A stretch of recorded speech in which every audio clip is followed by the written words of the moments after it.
Parents were born, grand parents were born, लेकिन coincidentally जब ये कमेंसमेंट ऑफ द कॉन्स्टिट्यूशन हो रहा है उस टाइम पे you were an ordinary resident outside of India. Okay, तो कैसे बनोगे भाई? नाउ में यहाँ पे तो है ही नहीं, द डोमिसाइल आर्टिकल 5 तो हमारे पर एप्लीकेबल नहीं हो रहा, तो हम क्या करेंगे? कोई टेंशन नहीं, you should get registered with a consular representative or diplomats outside India. Simple सी बात है. Okay, so वो Article 8 deals with registration of those people who are outside India. So I hope you are understanding. You're dealing with acquiring citizenship. Are you understanding? So 5, 6, 7 and 8 ये हो गया. 5 domicile हो गया, 6 migration हो गया, 7 reverse migration हो गया, 8 is registration. Picture clear? Article 9. Article 9, you are not a citizen if you voluntarily acquire a foreign citizenship. Simple as that. अगर तुमने voluntarily acquire कर लिया किसी और की citizenship तो तुम automatically इंडिया के citizenship से छोड़ दोगे.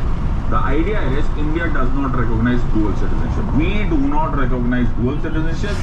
तुमने आर्टिकल 9 की लाइन में, अगर तुम्हें कभी क्वेश्चन आ गया where does it say that India does not recognise dual citizenship, उसको डायरेक्टली या इनडायरेक्टली हम बोल सकते हैं that we are not recognising dual citizenship in article 10. अब एक और 9 सॉरी, आर्टिकल 10 में very important it is if you are deemed once you don't have to prove again. मैंने क्या बोला? If you are deemed once you are not suppose to prove again. इसका मतलब है कि ये मेरी क्लब की मेंबरशिप नहीं है जो मुझे हर साल जाके रिन्यू करनी है. Right, what does that mean? If you are deemed to be a citizen, एक बार हो गया ना तो तुम्हें you continue to be a citizen. ये बात समझ में आई?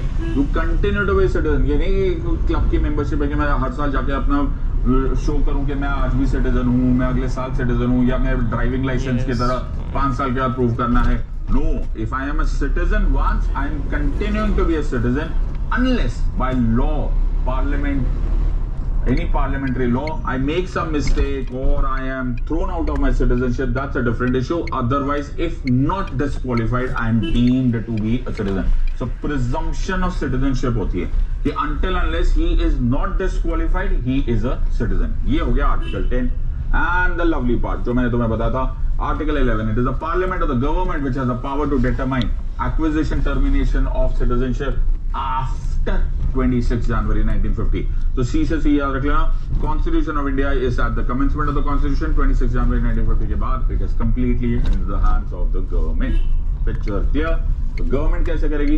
गवर्नमेंट करेगी by passing what is called as Citizenship Act of 1955. So Parliament will pass laws called as Citizenship Act of 1955, जिसको कई बार हमने अमेंड किया है. 57, 85, 86, 92, 93, 2005, 2015 and so on and so forth.